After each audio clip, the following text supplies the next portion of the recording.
हम लोग ज्योमेट्री कर रहे थे।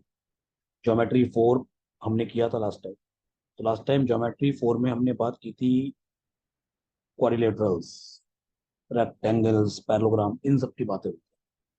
आज उसी को कंटिन्यू करते हुए बात करेंगे पॉलीगन्स। जल्दी से शुरू करते हैं। देखिए, पॉलीगन्स तो एक्चुअल में हम लोग पढ़ ही रहे हैं, बस पॉलीगन्स के नाम से नहीं पढ़ा है। जैसे कि हमने सबसे पहले बात की थी, फिर इन डिटेल बात हमने की थी ट्रायंगल्स की। तो ट्रायंगल भी एक पॉलीगन है जिसमें तीन साइड है। तो any closed figure of n side is called a polygon. Any closed figure of N sides is called a polygon. अगर एन की वैल्यू थ्री होती है, इसका मतलब उसमें थ्री साइड्स हैं, तो वो पॉलीगन का नाम हो जाएगा ट्राइंगल। अगर एन की वैल्यू फोर होगी तो उसमें चार साइड हो जाएंगी, इसका मतलब वो हो जाएगा क्वाड्रिलेटरल। अगर एन की वैल्यू फाइव हो जाती है तो उसमें पांच साइड होंगी, फाइव साइड्स, उसका नाम हो जाएगा पेंटागन। अगर एन की वैल्यू सिक्स हो जाएगी तो दैट मीन्स उसमें सिक्स साइड्स हैं, उसका नाम होगा हेक्सागन। इस तरह से चलता जाएगा। तो पहले पॉलीगन्स की बात करते हैं। तो मेरा देखो, ये स्लाइड पे सब कुछ लिखा है।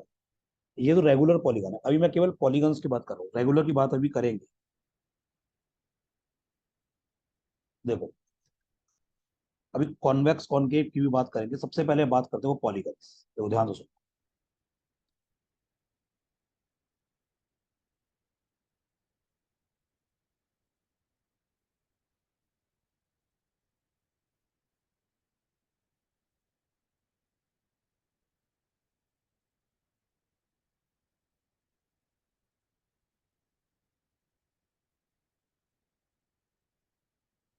N sided close figure is called a polygon. अब सबसे पहले इसकी एक दो प्रॉपर्टी होती है।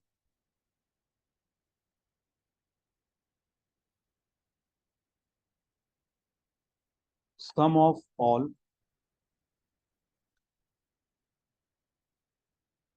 इंटीरियर एंगल्स, ये होता है 2n - 4 × 90 degree. Sum of all interior angles is equal to 2n - 4 × 90 degree. सभी इंटीरियर एंगल का सम कितना होता है? 2n - 4 × 90, जहाँ पे n होता है नंबर ऑफ साइड्स। अगर तुम n को डाल दोगे थ्री तो वो बनेगा ट्राइंगल। तो यहाँ पे जब तुम n को डाल दोगे थ्री तो ये हो जाएगा 6 - 4, दैट इज टू। 2 × 90 मतलब 180। और ट्राइंगल के तीनों इंटीरियर एंगल का सम 180 होता है। अगर तुम n को डाल दोगे फोर तो ये बन जाएगा क्वाड्रिलेटरल। तो ये कितना बन जाएगा? 2 × 4 8, 8 - 4 इज 4, ये ब्रैकेट आ गया 4, 4 × 90 इज 360। और किसी भी क्वाड्रिलेटरल के चारों इंटीरियर एंगल का सम 360 होता है।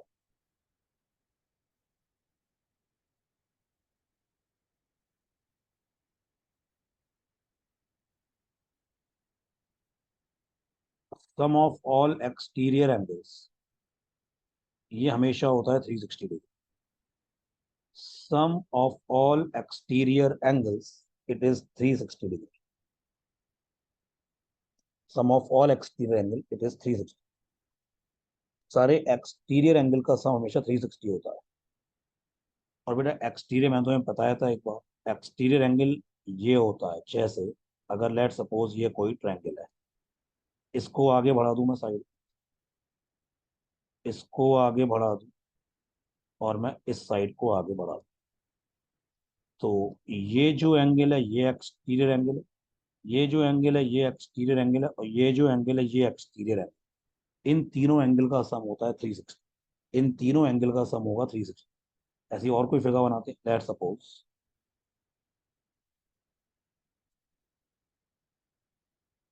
लेट सपोज कोई पेंटागन। अगर मैं इस साइड को आगे बढ़ा दूं, इसको थोड़ा सा आगे एक्सटेंड कर दूं, इसको आगे एक्सटेंड कर दूं, इसको आगे एक्सटेंड कर दूं, और मैं इसको आगे एक्सटेंड कर दूं, ये एक्सटीरियर एंगल है, ये एक्सटीरियर एंगल है, ये एक्सटीरियर एंगल है, ये एक्सटीरियर एंगल है, और ये एक्सटीरियर एंगल है। ये angle one, angle two, angle three, angle four, angle five, इन पांचों का sum angle one plus angle two plus angle three plus angle four plus angle 5, ये हो जाएगा 360 डिग्री। तो sum of all exterior angle is 360 degree. ये दूसरी property है पॉलीगन। थर्ड,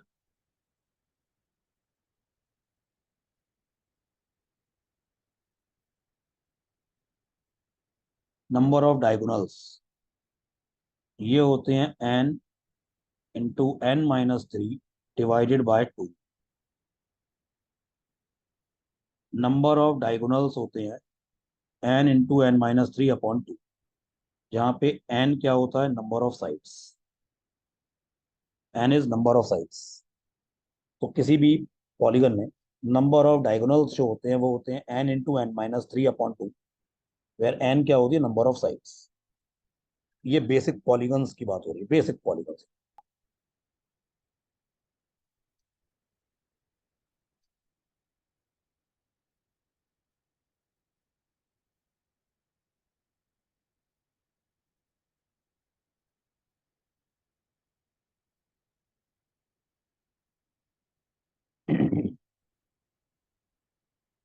ठीक है, अब जरा ध्यान दो, सुनो।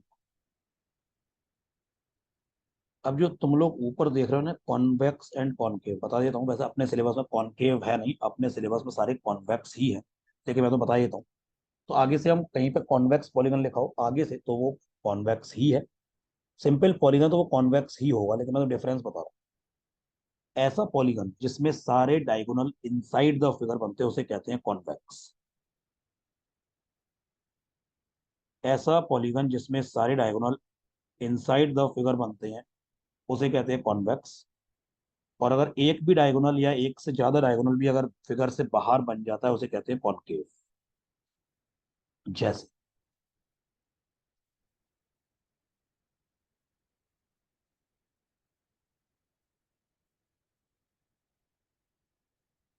ये एक पेंटागन है फॉर एग्जाम्पल,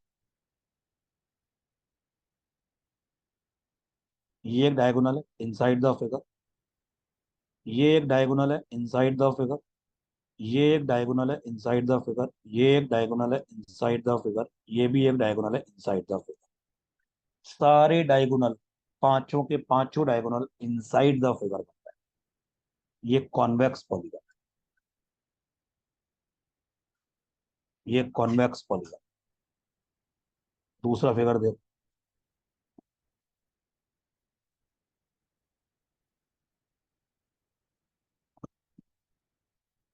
ये भी एक पेंटागन, 5 साइड फिगर है, ये भी एक 5 साइडेड फिगर है, ये भी एक पेंटागन। इसमें 5 साइड सबको दिख रही है, कौन कौन सी नाम लिख देते हैं एक बार समझ में आ जाएगा। ए, बी, सी, डी, ई, ये भी 5 साइड फिगर है। एक साइड है ए बी, एक साइड है बी सी, एक साइड है सी डी, एक साइड है डी ई, एक साइड है ई ए। ये भी एक 5 साइडेड फिगर है। अगर तुम इसके डायगोनल्स बनाओगे, ये एक डायगोनल है, ये दूसरा डायगोनल है, ये एक और डायगोनल है, और भी बनेंगे, यहां से यहां भी बनेगा, ये भी एक डायगोनल है। इसमें जो डायगोनल ईसी है ये फिगर के बाहर बन रहा है, ये फिगर से बाहर बन रहा है, ईसी जो है फिगर से बाहर बन रहा है, ये कॉनकेव है। तो कॉनकेव अपने सिलेबस में नहीं है, तो आगे कहीं पॉलीगन आएगा तो वो भी कॉन्वेक्स होगा, कहीं कॉन्वेक्स लिखा है तो वो तो कॉन्वेक्स है। तो इस तरह के फिगर्स अपने सिलेबस में है, इस तरह के फिगर्स अपने सिलेबस में नहीं, तो कॉनकेव की बात नहीं करेंगे।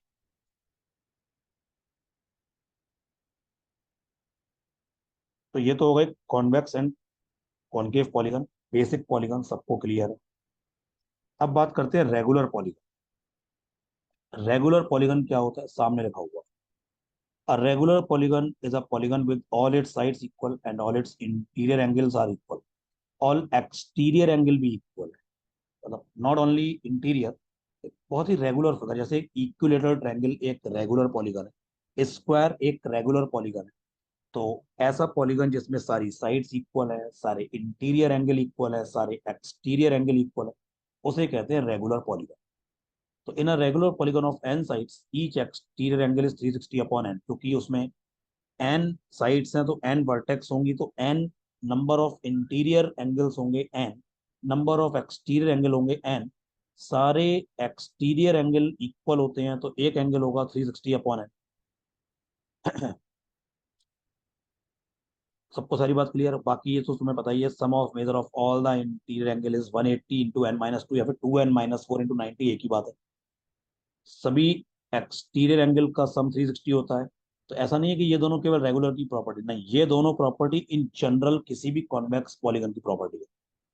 ये जो प्रॉपर्टी है, n side polygon, number of diagonal n into N minus three upon two, ये किसी भी पॉलीगन में चलेगी, कॉन्वेक्स होना चाहिए, कॉन्वेक्स होना चाहिए। तो एक इसमें लिखा नहीं है, मैं लिख देता हूँ, ईच इंटीरियर एंगल,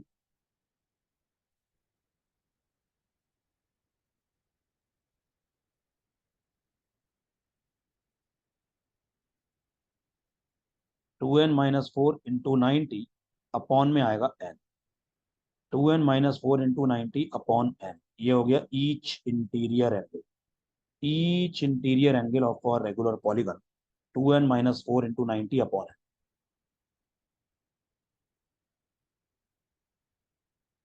अब जो थोड़ा सा इंपॉर्टेंट है वो है रेगुलर हेक्सागन। तो हेक्सागन एक ऐसा फिगर होता है जिसमें 6 साइड्स होती हैं, लेकिन मैं मुझे इंटरेस्ट रेगुलर हेक्सागन। तो सब कुछ सामने मेंशन है, देख लो आराम से। ABCDEF is a regular hexagon, सारी साइड्स एक्स के इक्वल। ये साइड अगर एक्स है तो ये भी एक्स होगी, ये भी एक्स होगी, ये भी एक्स होगी, ये भी एक्स होगी, ये भी एक्स होगी। ईच इंटीरियर एंगल 120, जैसे ये एंगल 120। Each exterior 60। एक्सटीरियर का मतलब ये नहीं होता है, मैंने पहले भी बताया कई बार, एक्सटीरियर एंगल हमेशा साइड को एक्सटेंड करके बनता है। तो ईच एक्सटीरियर एंगल 60 होगा। Sum of all exterior 360, sum of all interior 720। अभी एक चीज और देखो जरा, अगर मैं इसके जो लॉन्गेस्ट डायगोनल, जैसे AD, FC और BE, ये लॉन्गेस्ट डायगोनल्स को ज्वाइन करूं, ये छह अगर ये अगर पॉइंट बोल दूं O, तो ये पॉइंट अगर O है, तो ये छह बनते हैं इक्विलेटरल ट्रायंगल। मतलब triangle AOB, BOC, COD, DOE, EOF and FOA। ये छह ट्रायंगल बनते हैं, 6 इक्विलेटरल ट्रायंगल। किसी भी रेगुलर हेक्सागन में ऐसा होता है।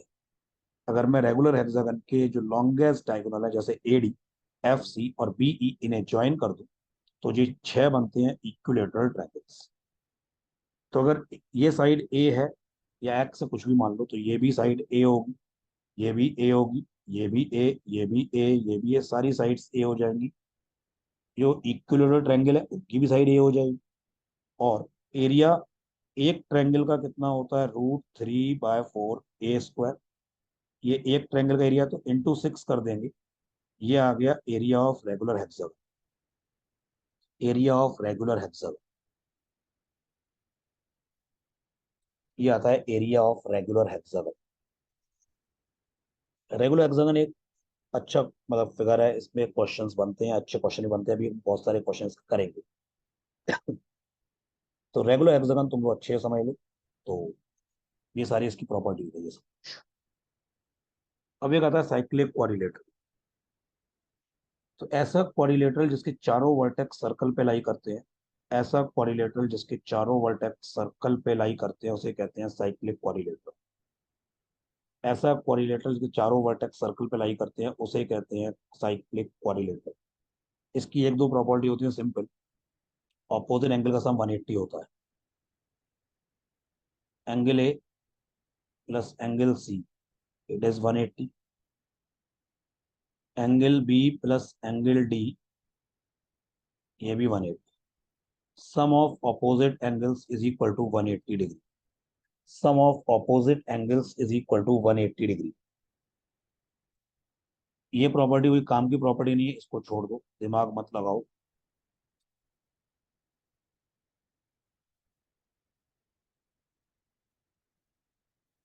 अब देखो, एरिया का फॉर्मूला दिया हुआ है, तो एरिया का फॉर्मूला मैं कुछ बोल नहीं रहा हूँ। तो area is √S-A, S-B, S-C, S-D। ये साइक्लिक क्वाड्रिलेटरल का एरिया होता है। अब एक पटोलमी थ्योरम है, ये थोड़ी इंपॉर्टेंट है, इसको समझ लो। साइक्लिक क्वाइलेटरल में ये थ्योरम लगती है, केवल साइक्लिक क्वाइलेटरल में लगती है और कहीं जरूरी नहीं। साइक्लिक क्वाइलेटरल में ये थ्योरम लगती है, पटोलमीज थ्योरम। ये थ्योरम ये कहती है sum of the product of opposite side is equal to product of diagonals. Sum of the product of opposite side is equal to product of the diagonals. ये बात लिखी हुई भी है, तुम इसको इस तरह समझो। देखो, sum of the product of opposite side, देखो ये तो डायगोनल है ए सी और ये डायगोनल है बी डी। अपोजिट साइड कौन सी है? एक साइड है ए बी, उसके अपोजिट साइड है सी डी। तो A B into C D plus B C into A D.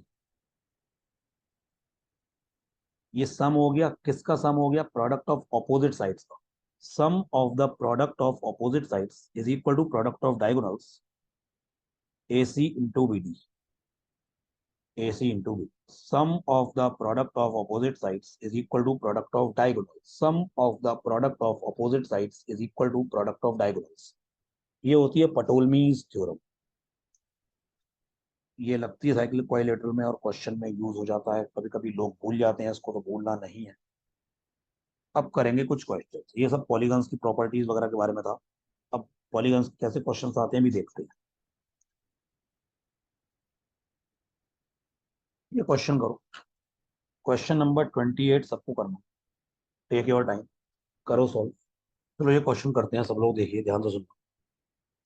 ऐसा बोला गया है A B C D E is a regular pentagon. ये रेगुलर पेंटागन है। जब रेगुलर पेंटागन है तो तुम लोग निकाल सकते हो, रेगुलर पेंटागन का हर एंगल होता है 108। तो ये एंगल हो जाएगा 108, ये भी एंगल 108 हो जाएगा। मैं बाहर लिख देता हूँ, ये पूरा एंगल 108 हो जाएगा। मैंने यहाँ बाहर लिख दिया। ए बी एफ जी एक स्क्वायर है, ए बी एफ जी एक स्क्वायर है। तो ये बेटा ये जो एंगल होगा ये 90 होगा। जब ये स्क्वायर बोला गया तो ये एंगल 90 हो जाएगा।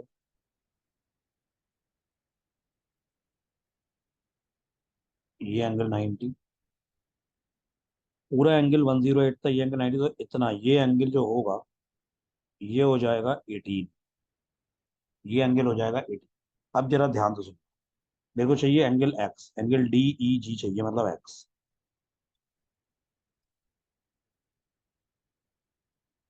ए G is equal to A B है, क्योंकि ये स्क्वायर की साइड है, स्क्वायर की साइड इक्वल होती है। और ए बी जो है, ए बी वो ए ई के इक्वल होगी। ए बी ए ई के इक्वल होगी क्योंकि ये रेगुलर पेंटागन की साइड से, तो ये तीनों साइड इक्वल होगी। तो मैं ये कह सकता हूँ ए जी इज इक्वल टू ए ई होगा। ए जी इक्वल टू ए ई हो जाएगा। ये साइड इसके इक्वल हो जाएगी। इसका मतलब ट्रायंगल ए जी ई एक आइसोसेलेस ट्रायंगल बन जाएगा। इसका मतलब ये एंगल अगर थीटा होगा तो ये भी एंगल थीटा होगा। तो 2 थीटा प्लस 18, इट इज 180। तो 2 थीटा की वैल्यू हो गई 162, थीटा की वैल्यू हो गई है 81। थीटा की वैल्यू हो गई है 81। अब बेटा theta plus x, theta plus x ये तो 108 होगा। ये तो पूरा पेंटागन का एंगल होगा ई, एंगल ई 108 हो जाएगा। ये थीटा प्लस एक्स होगा, थीटा 81 है तो 81 प्लस एक्स, ये अगर 108 है तो मैं यहाँ से कह सकता हूँ एक्स जो आएगा वो 27 आएगा। Value of x comes out to be 27।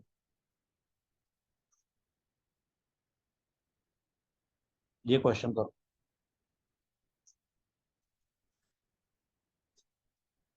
Figure में एबीसीडी एक रेक्टेंगल बोला गया, ABCD is rectangle and it is divided into 8 identical rectangles. Identical मतलब बिल्कुल सेम, तुम उसमें कोई डिफरेंशिएट नहीं कर सकते। ये 8 रेक्टेंगल कौन से हैं ध्यान से देखना। ये वाला, ये वाला, third, fourth, fifth, sixth, seventh, eighth, ये आठों रेक्टेंगल इक्वल है। मतलब इन आठों की लेंथ इक्वल होगी, इन आठों की विड्थ इक्वल होगी। अब देखो जरा, ये लेंथ दी हुई है 8, ये ए बी सी डी की लेंथ दी हुई है 8, एक काम करते हैं, मेरे को चाहिए क्या, एरिया ऑफ रेक्टेंगल एबीसी देखते हैं। देखो जरा,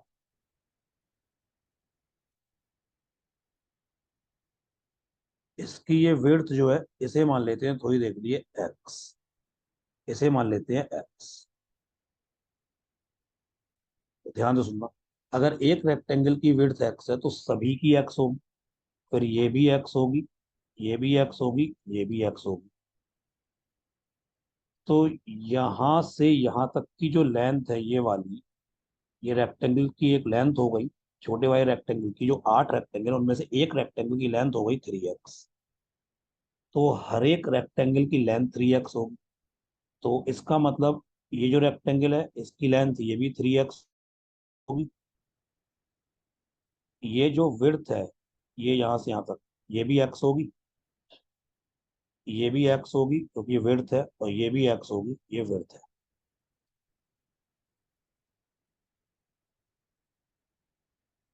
तो ये BC पूरा पूरा BC हो गया 4x, 4x हो गया 8, तो यहाँ से x हो गया है 2। अब पूछा गया है एरिया ऑफ रेक्टेंगल ABCD, वो होता है AB इंटू BC। पहले AB निकालना पड़ेगा। तो AB जो होगा वो इन टर्म्स ऑफ x हो जाएगा, x plus x 2x plus x 3x plus 3x, that is 6x।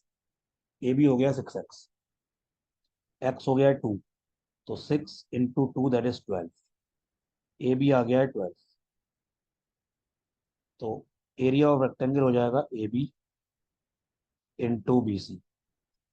ये हो गया 12 और ये हो गया 8, ये तो 8 गिवन है question. Answer is 96। Correct answer is 96। तो ये क्वेश्चन करिए सब।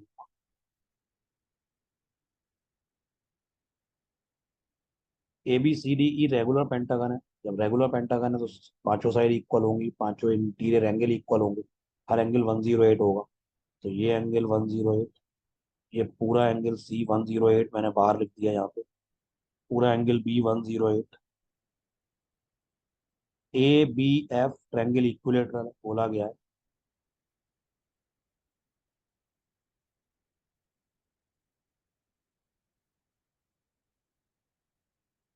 तो ओके, अब AB is equal to BC होगा।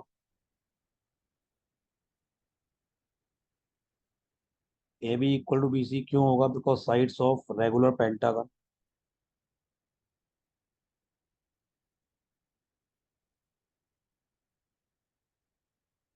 रेगुलर पेंटागन की वजह से। तो मैं कह सकता हूँ ट्रायंगल ABC जो बनेगा वो आइसोसेलेस बनेगा। ABC ट्रायंगल आइसोसेलेस बनेगा क्योंकि AB एंड BC इक्वल है। तो ये एंगल अगर अल्फा, तो ये भी एंगल अल्फा। तो 2 अल्फा प्लस 108 मिला के 180 हो जाएगा। तो 2 अल्फा की वैल्यू आएगी 72, अल्फा आ गया 36। अब ये एंगल 60 होगा क्योंकि ट्रायंगल इक्विलेटरल है ABF, इसलिए ये वाला एंगल 48 हो जाएगा। पूरा एंगल 108 था इसलिए ये एंगल 48 होगा। तो 48 प्लस अल्फा प्लस थीटा मिला के 180 होगा, और अल्फा कितना है 36। तो 48 प्लस 36 प्लस थीटा मिला के 180 हो गया। तो 48 प्लस 36 हो गया 84, plus theta it is 180, theta आ गया 96। Correct answer is 96। 25 question, 25। ABCD cyclic quadrilateral बोला गया, तो अपोजिट एंगल का सम 180 होता है, तो ये एंगल 70 है, तो ये एंगल 110 होगा। ये एंगल 50 बोला गया तो ये भी एंगल 50 होगा, वर्टिकली अपोजिट एंगल। अब ये 70, ये 50, 120 हो गया, तो ये तीसरा एंगल हो जाएगा 60, क्योंकि ट्रायंगल के तीनों एंगल का सम 180 होता है। अब AB एंड CD पैरेलल बोले गए हैं, ये बोला गया साफ साफ A B is parallel to C D. इसका मतलब ये एंगल 60, तो ये भी angle 60। Alternate angles, alternate angles, A B C D parallel lines है, तो बी डी जो काम करेगी वो काम करेगी ट्रांसवर्सल का, तो ऑल्टरनेट एंगल इक्वल होते हैं। तो ये वाला एंगल चाहिए था मेरे को, इसको मैंने थीटा बोल दिया। 110 plus 60 plus theta, it is 180। Theta की वैल्यू आ गई है 10 डिग्री।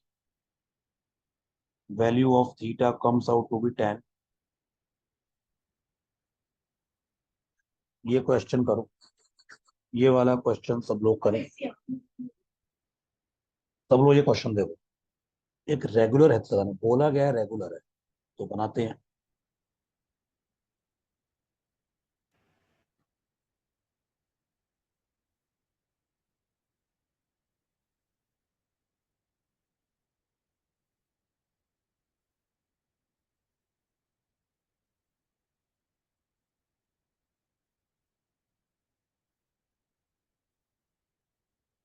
ये रेगुलर हेक्सागन,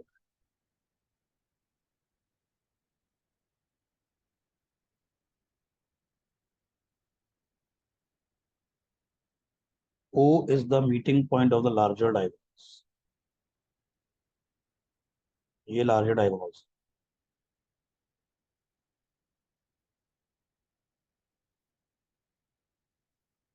ये थोड़ा यहीं से जाएगा, मुझे बहुत अच्छा फिगर नहीं बना है क्योंकि मैंने स्केल से नहीं बनाया। O is the meeting point of larger diagonals। क्या चाहिए? Find area of triangle AOF, ratio triangle AED।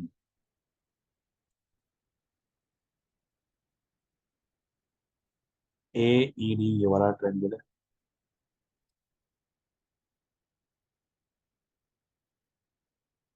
Triangle AEC,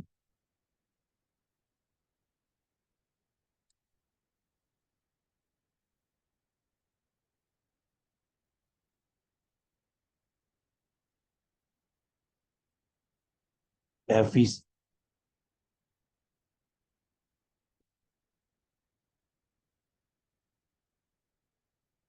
FEC, FEC। देखो, जब ये रेगुलर हेक्सागन है तो बोला गया है कि रेगुलर हेक्सागन है, उसमें तुमको पता है कि 6 इक्विलेटरल ट्रायंगल होते हैं। जैसे ये ट्रायंगल है AOF, दूसरा ट्रायंगल है इक्विलेटरल AOB। जब मैंने AE को ज्वाइन करा तो ये स्ट्रेट लाइन है, तो ये 90 बनाएगी OF पर। इसका मतलब ये इक्विलेटरल ट्रायंगल में ये एंगल 90 हो गया, तो जैसा ट्रायंगल ये होगा वैसा ही सेम ट्रायंगल ये होगा, ये दोनों कॉन्ग्रुएंट ट्रायंगल होंगे। क्योंकि इक्विलेटरल ट्रायंगल में कोई भी परपेंडिकुलर बाइसेक्ट करता है साइड को। तो इसका मतलब ये अगर एरिया ए है तो ये भी एरिया ए होगा। तो ए ओ एफ का एरिया हो गया 2A। तो ए ओ बी का भी एरिया 2A होगा। ये भी अगर ए तो ये भी ए, ये भी ए, ये भी ए, ये भी ए, ये भी A, this is A, this is A, this is A, this is A. हर एक इक्विलेटरल ट्रायंगल का एरिया हो गया 2A। अब ए ओ एफ का एरिया देखना है, A O F is 2A। A E D, A E D 1 2 3 4, ये 4A। ए ई सी, ए ई सी जो हो गया 1 2 3 4 5 6, दैट इज 6A। और FEC 4A। तो ये जो रेशियो आ गया 2:4:6:4, 2 से ये कैंसिल हो जाएगा। 1:2:3:2, 1 2 3 2। This is the power of regular hexagon. इतनी सिमेट्रिकल फिगर होता है। Correct answer is second option, 1 2 3 2। कुछ नहीं करना, पूरी सिमेट्री से पूरा क्वेश्चन हो। ये करना, अगर n साइड्स हैं तो n कॉर्नर्स होंगे टोटल। टोटल n कॉर्नर्स होंगे। अब कॉन्वेक्स कॉर्नर कितने हैं? 25।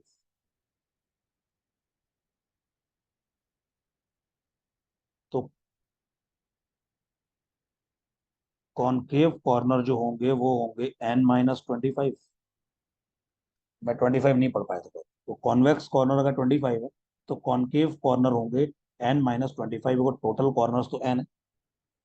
अब सभी इंटीरियर एंगल का सम तो 2n-4 × 90 होता है।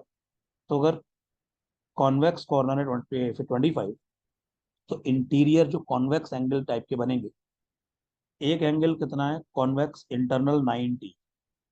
अगर कॉर्नर पे इंटरनल एंगल 90 है उसे कहते हैं कॉन्वेक्स, तो वहां पे इंटरनल एंगल 90 है, तो 25 बार 90 बनेगा, यानी 25 × 90।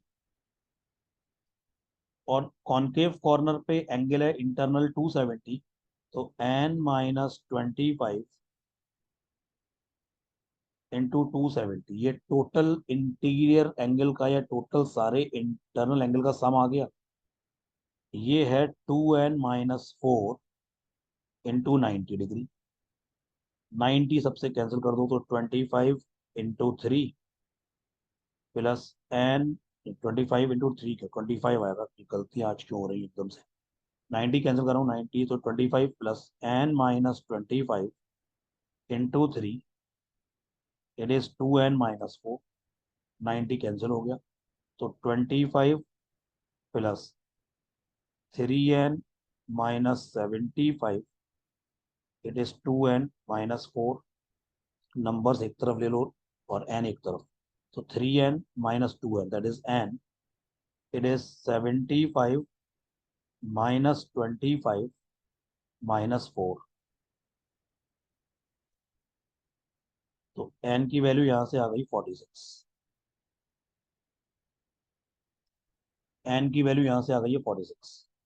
तो टोटल उसमें कितने कॉर्नर्स हो गए, टोटल कॉर्नर्स हो गए 46। कॉन्वेक्स अगर 25 है तो कॉनकेव कितने होंगे, कॉनकेव जो कॉर्नर्स होंगे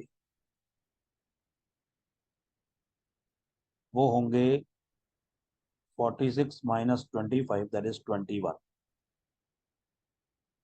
करेक्ट आंसर इज 21। ये करो, क्वेश्चन नंबर 24 करो।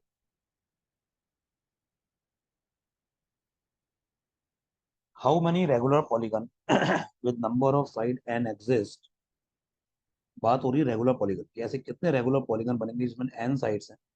सही that all the angles of the polygon are interior. सारे एंगल का मतलब सारे इंटीरियर एंगल इंटीग्रल होने चाहिए, इंटीजर वैल्यू के होने चाहिए। सारे एक्सटीरियर एंगल भी इंटीजर होने चाहिए। एक बात बताओ, सम ऑफ ऑल एक्सटीरियर एंगल्स होता है 360 और पॉलीगन है रेगुलर। पॉलीगन जो है वो रेगुलर है, तो ईच एक्सटीरियर एंगल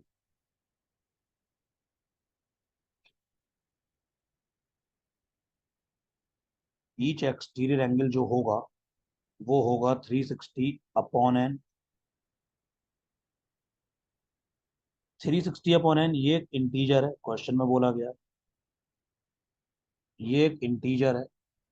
ये इंटीजर तब होगा व्हेन n जो है वो 360 को डिवाइड कर देगा।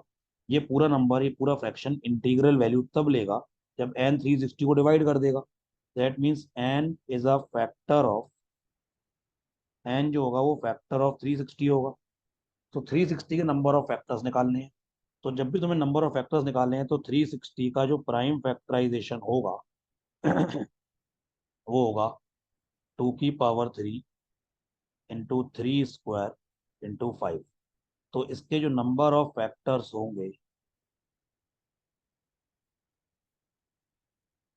वो हो जाएंगे 4 × 3 × 2 दैट इज 24। इसके 24 फैक्टर होंगे। लेकिन अब जो 24 फैक्टर्स है उसमें मतलब एन यानी कि 24 वैल्यू ले सकता है। जैसे अब उसमें एक फैक्टर 1 भी होगा, एक फैक्टर 2 होगा। जैसे एन की एक वैल्यू 1, एन की एक वैल्यू 2, एन की एक वैल्यू 3 4 5 6, लेकिन 7 नहीं होगी क्योंकि 367 से डिवाइड नहीं हो पाएगा। तो एन की इस तरह से 24 वैल्यू होंगी, 1 2 3 4 5 6, इस तरह से 24 वैल्यूज होगी। लेकिन बेटा एन की ये दो वैल्यूज तो नहीं चलेंगी ना, क्योंकि अगर एन की वैल्यू 1 है तो उस पॉलीगन में केवल एक साइड होगी, और एन की वैल्यू अगर टू है तो उस पॉलीगन में केवल दो साइड होंगी, उस पॉलीगन में केवल दो साइड होंगी, ऐसा कोई पॉलीगन बनता ही नहीं। पॉलीगन तब बनता है, क्लोज फिगर तब बनता है जब कम से कम तीन साइड हो। तो ये दोनों वैल्यू रिजेक्ट हो जाएगी। तो कितनी वैल्यू लेगा, मतलब एन कितनी वैल्यू ले सकता है, यानी कि 22 वैल्यूज ले सकता है, एन 22 वैल्यूज ले सकता है। जैसे एन की वैल्यू 3, तो एक पॉलीगन बन गया जिसका नाम है ट्रायंगल। एन की वैल्यू 4, तो एक और पॉलीगन बन गया जिसका नाम है स्क्वायर, मतलब कोई रेगुलर पॉलीगन इस तरह से। तो यानी कि एन कैन टेक 22 वैल्यूज, यानी कि कितने पॉलीगन बनेंगे, 22 पॉलीगन्स बन सकते हैं, 22 पॉलीगन्स बन सकते हैं। तो 24 आंसर नहीं होगा, correct answer is 22। Number of polygons यहाँ पे कितने बनेंगे, 22, करेक्ट आंसर इज 22। ये क्वेश्चन करो, ये सबका होना चाहिए, मतलब अब जैसा हमने पहले क्वेश्चन किया था वैसे ही कर सकते, सेम टू सेम वैसा ही क्वेश्चन है। Correct answer is 1/12। Correct answer is 1/12। तो इसको तो बताऊंगा नहीं, मैंने पहले कह दिया था, ये इजीएस्ट ऑफ द लॉट है।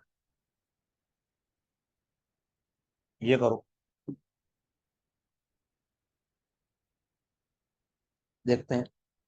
Each interior angle of regular polygon, बात हो रही रेगुलर पॉलीगन, तो हर एक इंटीरियर एंगल कितना होगा, 2n-4 into 90 divided by N.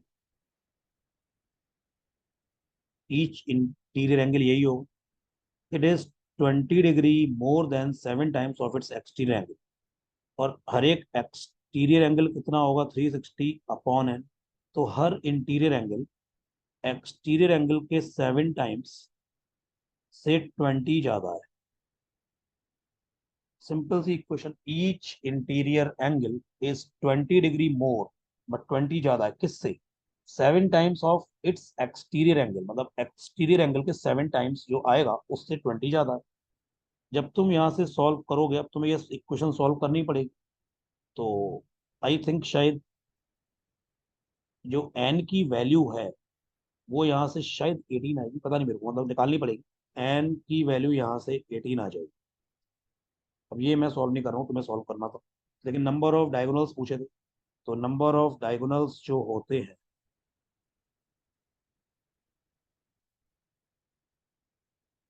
जो किसी भी पॉलीगन में होते हैं, n × n-3/2।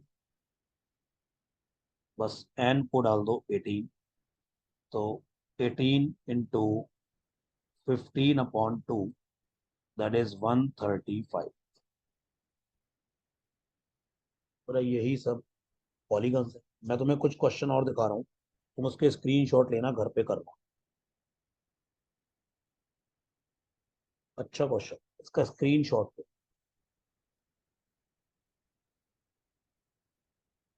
इस क्वेश्चन का भी स्क्रीनशॉट लो।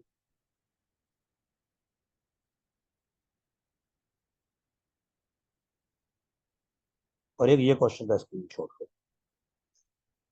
ये तीन क्वेश्चंस को घर से करना। आई होप सभी लोगों ने इनके स्क्रीनशॉट ले लिए हैं।